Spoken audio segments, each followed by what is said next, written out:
Cepher Commentaries, Genesis chapter 17.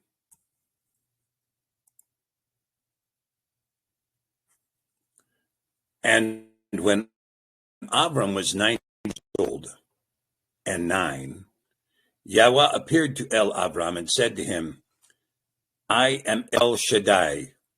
Walk before me and be perfect, and I will make my covenant between me and you, and will multiply you exceedingly.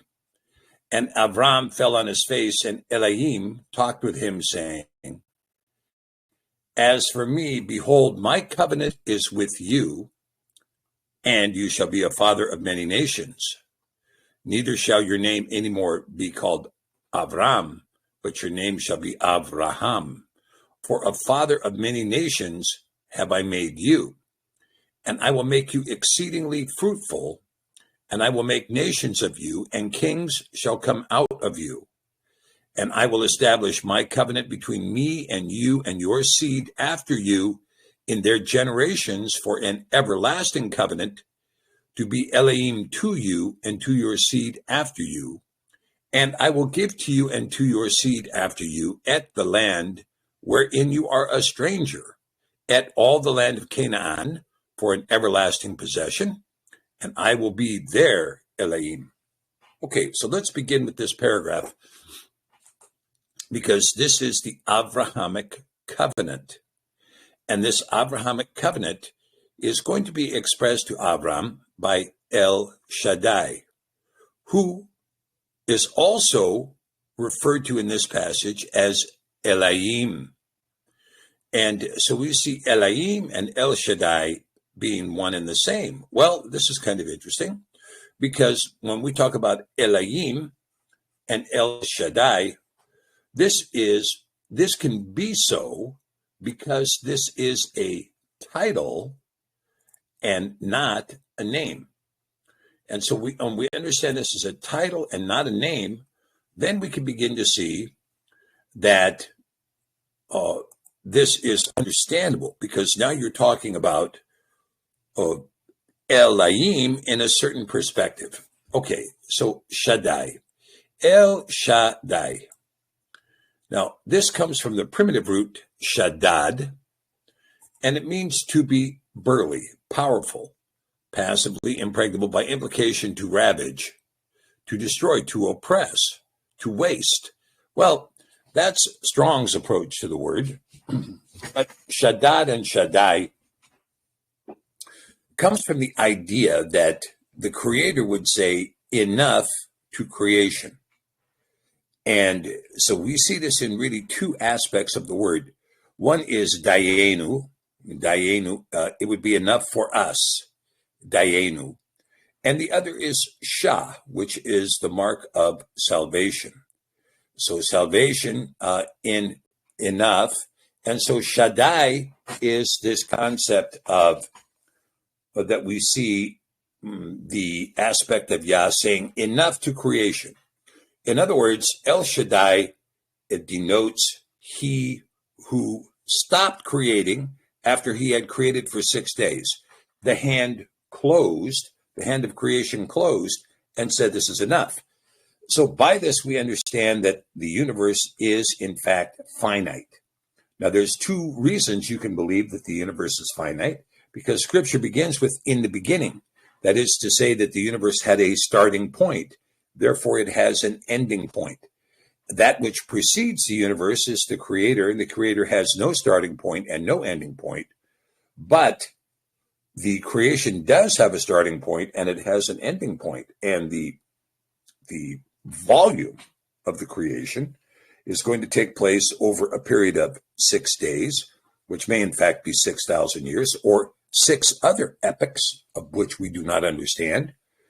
And in this creation, everything from soup to nuts was created, and at the end of it, Yah said enough. And this is the moniker El Shaddai. Now, when we see this here, we see this idea of Abraham being told, okay, well, look, I want you to walk before me and be perfect. Well, when you look at this word perfect, we see the word tamim. Now, this is very interesting. This word, I find this word to be really quite interesting in the Hebrew. If I had a whiteboard here, I would be able to show you more precisely. But what you see here is you see the spelling tav, mem yod, mem safit. Now, mem yod, mem safit is the word for water, water. And when you see the word water, this is actually a prefix as well, because the mem in mem yod mem is actually a prefix meaning from. So the prefix from, and then the last two letters are yam, the sea. So mayim is from the sea, mayim. And when you see the word shamayim, this is the heavens, this is the chaos, if you will, or the system, the process of that which comes from the sea. So shamayim actually describes the cycle of precipitation more than it does the heavens. It's more of the cycle of precipitation. So here, now when you see the tav at the beginning of the word, the tav is yet another Hebrew prefix, the tav meaning you shall. So when you see the aleph is I will be, and the tav is you shall.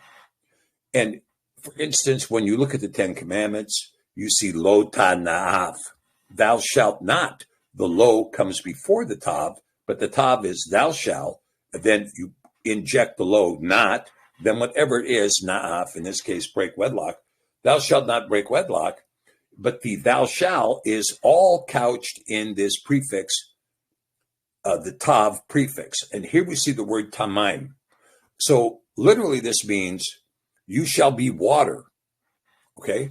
So when we see this says, well, okay, well, this means as a noun to have integrity, to be truthful, to be without blemish, to be complete, full, perfect, sincere, to be sound, to be without spot, to be undefiled, to be upright, to be whole. Well, you can see that if you're talking about, pure water, I think that's how the Western song used to go. No, it was cool water. That was it. But when you talk about pure water, you're talking about the essential H2O. You're talking about with no contaminant in it whatsoever. So this is what it's talking about. Be uncontaminated, undefiled water, without blemish, without spot, without, additives, without chemicals, without fluoride, without particulate, without saline, without, any of that. Just pure, complete, only H2O. Be pure water. That's what is being described here when he says, walk before me and be perfect. So when you're thinking about the idea, when you hear Yah say, be holy for I am holy, it's very interesting because this phrase holy, like this word perfect, when you see perfect, we have our idea of perfect is, without imperfection. I mean, I guess that's one way of understanding it, without imperfection, right? But what do we think about this idea, perfect? Well, we can't have any mistakes, right? Perfect is without mistakes. Is it? Is perfect without mistakes? No, perfect is undefiled. Perfect is, and so if you were talking about be thou perfect in your body, well, you're talking about keeping all that causes a blemish in the body, that causes the body to be defiled, that causes the body to be unnatural. Well, gee, I've got this chemical in there, I've got that chemical in there, I've got this, I've got that. Those kinds of things create an imperfect body. And what the scripture is telling Abraham is, be you perfect. Just be pure water. Don't be these other things. Okay. The same thing when you talk about holy, which is, typically Kodesh, right? Kodesh. And when we talk about Kodesh, this means a sacred place or thing, rarely abstract, sanctity, consecrated thing, dedicated thing, hallowed thing, holiness, holy, saint or sanctuary, right? But this comes from the primitive root kadash. Now, kadash means to make, pronounce, or observe as clean. Clean. So when you see Yah say, I am holy, be holy for I am holy, what Yah is saying, clean, be thee therefore clean, right? Be pronounced, be observed, be causatively clean, be consecrated, dedicated, be hallowed, as holy. But when we're talking about being holy, what is sanctified? Sanctified, somebody come along sprinkling holy water on you, or somebody calling you holy, or, acting like you have holy actions. No, holy is to be clean, And clean, of course, is another word for, not to be without blemish. So, for instance, when you're talking about a drug addict getting clean, what does that mean when he gets clean? Well, it means he doesn't have any of those drugs in his system anymore. It's not that you quit smoking marijuana for a day, because the marijuana is in your system for 11 days. But you become clean on day 12 when all of the residue is completely out of your system. So when you see the idea of be holy for I am holy, really what he is saying is be clean for I am clean. And this means to be ceremonially clean, to be morally clean, to be physically clean, to be spiritually clean, to be clean in your bloodstream, to be clean in your mind, right? And so he says, okay, I am El Shaddai, walk before me and be perfect, be without blemish, be water, be in the condition of pure water. And I will make my covenant between me and you and will multiply you exceedingly. Okay, again, we have to talk about this word covenant, because this covenant is going to become, this is a word that is really kind of critical to any understanding of Scripture. And this is the word Brit.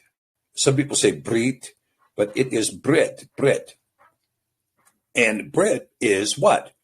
It is in the sense of cutting a compact made by passing between the fleshes, a confederacy, a covenant, a league. Better to understand it as a compact, a covenant, a contract, an agreement.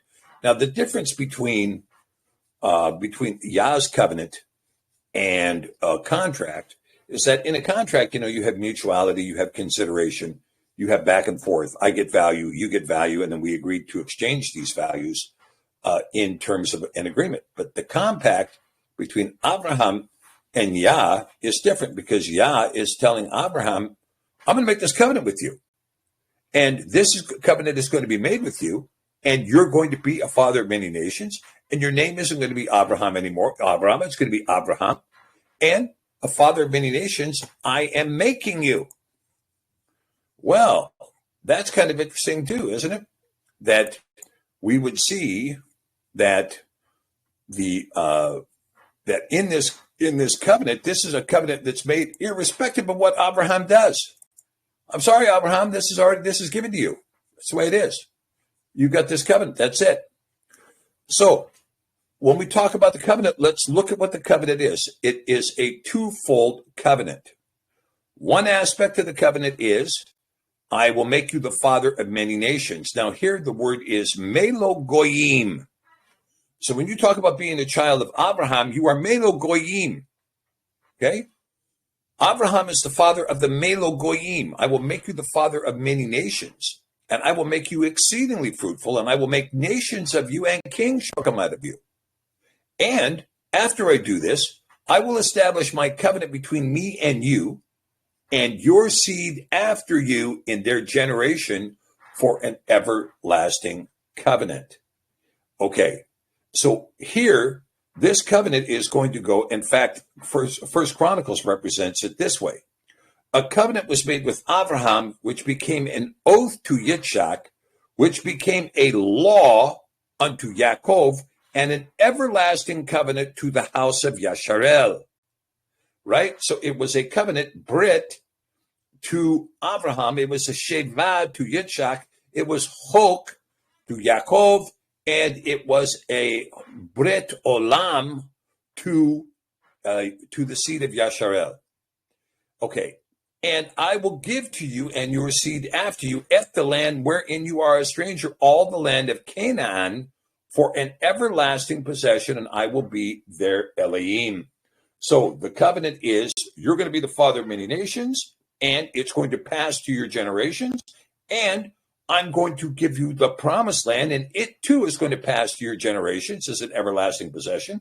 And the large promise, I will be their Elohim. Now, why would the land of Canaan be given to Abraham as an everlasting possession? Well, there's two reasons. One is we see that we talked about before that there was a curse placed on Canaan because of the actions of Ham. Now, this is a difficult question when you ask, okay, well, if Ham saw his father's nakedness, then why on earth would Canaan be cursed? Well, part of the reason is that you have to understand that the book of Leviticus tells us what it means when the phrase says, you have uncovered your father's nakedness. That means that you have had relations with your father's wife. So this is what happened in the case of Abraham being drunk, is that Ham had relations with Noah's wife. And Noah's wife was, we believe, Naamah, even though the book of Jubilees says that his wife's name was Zara, and we believe that is actually Zerach, and which means it's not a name, it is a title. Zarach means the mother of your seed. The mother of your seed, Zarach, the mother of your seed. The name is Naamah, that's given to us in the book of Yashar. And so Naamah, who was the last survivor of the line of Cain, is going to be the mother of Noah's children. But where we get into an anomaly is when Ham has a relationship with a Naamah, he uncovers his father's nakedness, he has a relationship with Naamah, and as a result, the scripture doesn't tell us this, but you can reason, why is the curse given on Canaan? Because Canaan was the progeny of that transgression. And that progeny, by the way, carried with it a connotation that we could say is what you might call a tear connotation. That is to say, there was an inordinate DNA in Naamah that may not have been triggered in Ham or in Shem or in Yafet, but was triggered in the incestuous relationship between Ham and Naamah. And so when and assuming that did happen, and Canaan being the progeny, Canaan had triggered some DNA event that caused Canaan to be anomalous, and that DNA event could have been a latent reptilian seed, a latent seed of the waters present in Naamah. Remember that when you go back and you look at the discussion prior to the flood, it says all of mankind was tainted save Noah and his sons.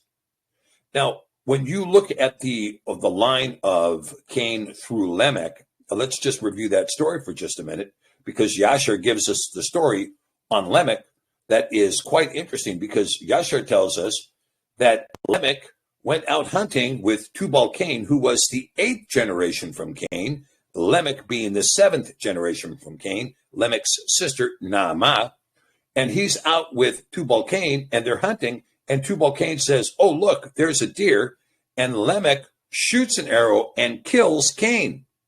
And when he realizes that he's killed his patriarch, he beats Tubal-Cain to death.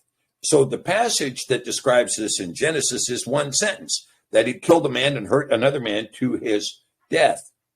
And so one sentence does not tell you the whole story, but Yashar tells you the whole story of exactly what happened.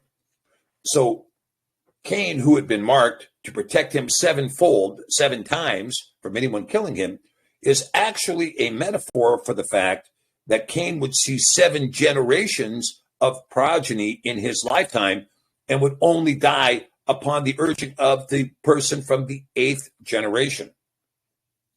Now, Naamah would be the sister of Lamech. So we know that everybody else other than Noah is going to have some kind of watcher taint. Remember that there were Nephilim, Naphalim, and Eliud, Raphaim. There were different species of giants depending on how many generations they were down. In other words, when you have a watcher having a relationship, a Ben Elohim having a relationship with Ben Adam, then a Nephilim is born, a giant is born.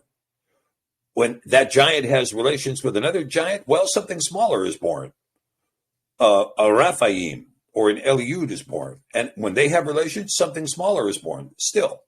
But nonetheless, it's possible that the latency in the DNA, like for instance, a triple helix DNA, one helix of which was latent in Naamah, but which was triggered from the incest, may have been found in Canaan. Now, so Canaan being cursed by Noah, Canaan rebelled also from the land grant during the time of Peleg, and he did not accept the land that was given to him, which I believe was in Western Africa. Now, there may be a number of reasons why he didn't do that, because Western Africa may have been the situs of the Ben Elohim, and he was simply not welcome there. So Canaan instead takes the land to the south of Cush and occupies this land. It's otherwise unoccupied, and it didn't belong to him. So he is a squatter on land that doesn't belong to him. And El Shaddai says, this is the land I had always intended for you, but Canaan just showed up there and happened to butt in where he didn't belong. Okay, so returning to chapter 17, verse 9, and Elohim said to Abraham, you shall guard my covenant, therefore, you and your seed after you in their generations. This is my covenant that you shall guard. Okay, what is that covenant? Between me and you and your seed after you. Every male child among you shall be circumcised. All right, well, this is a big term, and we're going to have to take a look at that, because I think that, the idea that this means cutting of the flesh of the foreskin may not be justified by the term circumcised, because the term there is mul, okay, to cut short, to curtail, by implication, to blunt, figuratively to destroy, to circumcise, to cut down in pieces, to destroy. All right, but when you talk about this idea of curtailing, there is the possibility that this curtailing, the circumcision of the foreskin, was actually a spiritual curtailing of sexuality.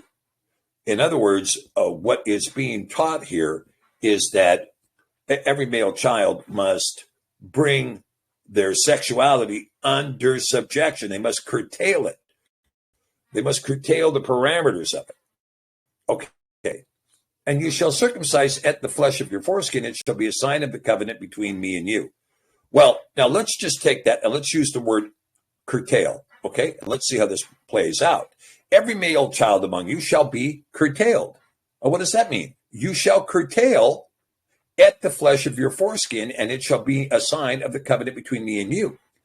And he that is 8 days old shall be curtailed among you, every male child in your generations, that is born in the house, or bought with money of any stranger, which is not of your seed. In other words, it doesn't make any difference if you're talking about a slave, a bondservant, or your own kin. Everybody is to be circumcised. He that is born in your house, and he that is bought with your money. You see, this is telling you that Abraham was buying slaves, okay? Must need to be circumcised, and my covenant shall be in your flesh for an everlasting covenant. And the uncircumcised male child, whose flesh of his foreskin is not circumcised, that soul shall be cut off from his people. He has broken my covenant. Now, again, when you look at the, metaphysically at the concept of curtailing the foreskin as compared to cutting the foreskin, all right?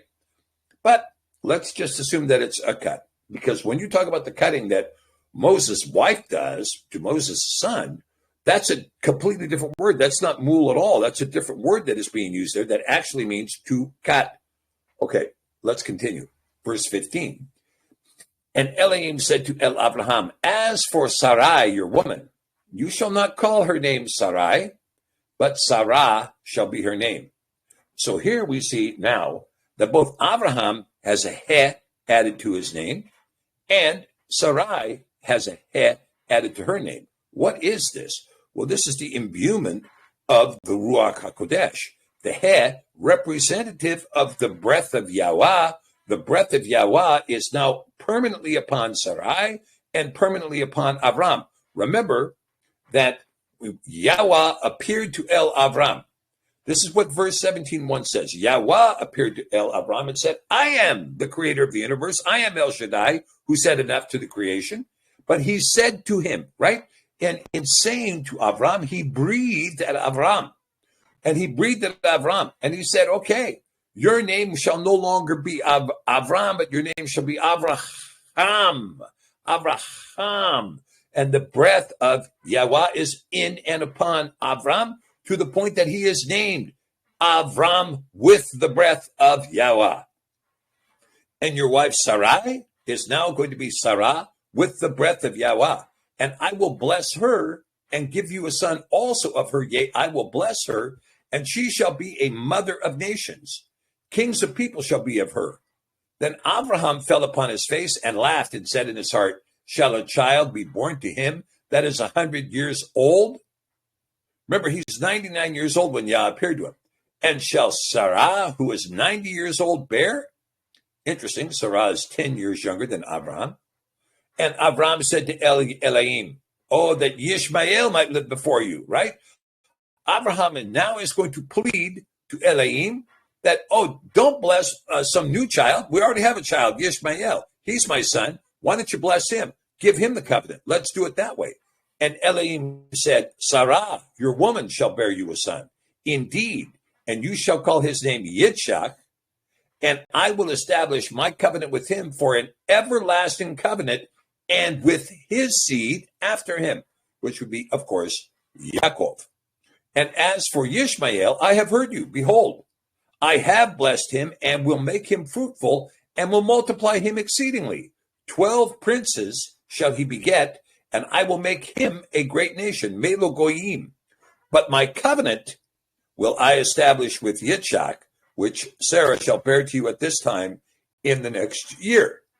And he left off talking with him, and Elohim went up from Abraham. Now, well, if he's going to bless Yishmael, with 12 princes shall he beget and make him a great nation, and he's going to multiply him exceedingly. Well, isn't that part of the covenant to Abraham? Did not he promise the covenant to Abraham that he was going to multiply his seed exceedingly? Isn't that the promise?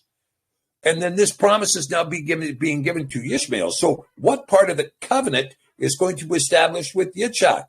Well, there's only two aspects left of the covenant. One is the possession of the Holy Land, and the other is that Yah would be his Elohim. Those are the two aspects of remaining in the Abrahamic covenant that is going to transfer to Yitzhak as an oath. And Abraham took Ishmael, his son, and yet all that were born in his house, and all that were bought with his money, every male among the men of Abraham's house, and circumcised the flesh of their foreskin in the same day, as Elohim had said to him.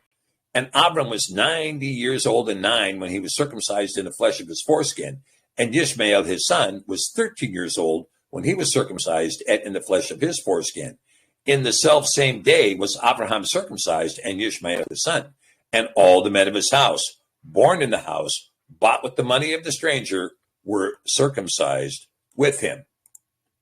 Okay, so now this is going to conclude our reading of chapter 18 in the book of Genesis.